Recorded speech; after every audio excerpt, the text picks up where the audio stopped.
let's say you are correct with all the God stuff. How do you know that Christianity is that God? How do you know that Jesus was right? I'm not like Yeah. disrespecting your religion. No, these are great questions. Yeah, I'm glad you're asking it.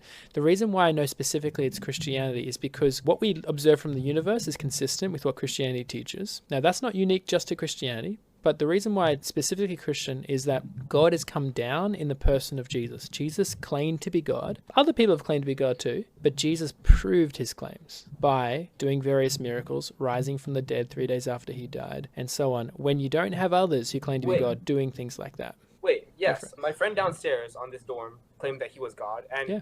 well, he told me, and other people also told me that we've seen him walk on water, make water into wine, and flow and fly and do all these magic tricks. And they told me this. I can believe it. That's why I tell you this right now. I think he's God.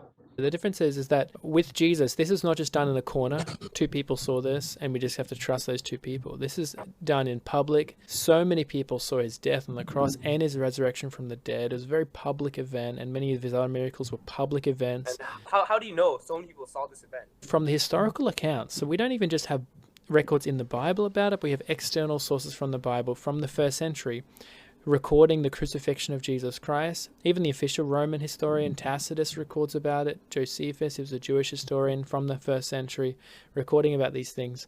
Even the very people who said Jesus died and rose from the dead, they were even willing to be put to death for saying that Jesus died and rose from the dead. If they had just made up this idea just because they're playing a joke on people, they wouldn't have been willing to die for it. But instead, we see them willing to do Why it. wouldn't they be willing to die? How about The same how about reason why, if you Muhammad? were to make up a lie today and someone was to say, look, either you recant that idea and you'll live, or otherwise you get killed for that, you'd be like, hey, look, I'm just messing around, I was making up something. Because, I'll get killed for that. I'll get killed for that. I'll do it. well, now about- you're just being unreasonable. How about like obviously a lot of people died for Muhammad. He claims that he saw the angel Gabriel, right? What do you have to refute that? That Yeah. isn't the same thing that you're saying about Jesus. Good question. So what we have with Muhammad is the only one who's claiming, look, I saw an angel talk to me. And the others are just believing what Muhammad's saying. They're not actually witnessing it themselves, saying, yeah, we saw Muhammad talk to this angel. Many people do die for what they believe to be true. No doubt about that. But nobody dies for what they know is false. Something they know they've completely made up.